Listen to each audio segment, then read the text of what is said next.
আমার নাম নোহা। আমি তৃতীয় শ্রেণীর একজন ছাত্রী।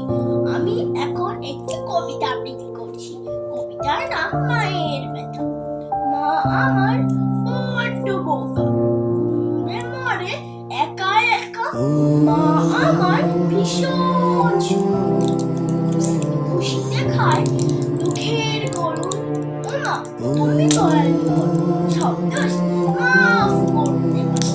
ও মা, তুমি ভীষণ একা, চোখের জলই তোমার সখা। ও মা, তোমার কেউ বোঝে না, তোমার খুশি কেউ বোঝে না। সবাই তোমায় নিংড়েই দেয়, দিনের শেষে কষ্ট দেয়।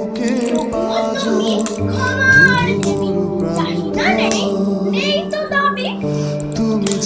তোমার কোলে রেখে মাথা, ভুলতে চাই মা সকল ব্যথা। ছায়া হয়ে সঙ্গে থেকো, আমায় তুমি আগলে রেখো।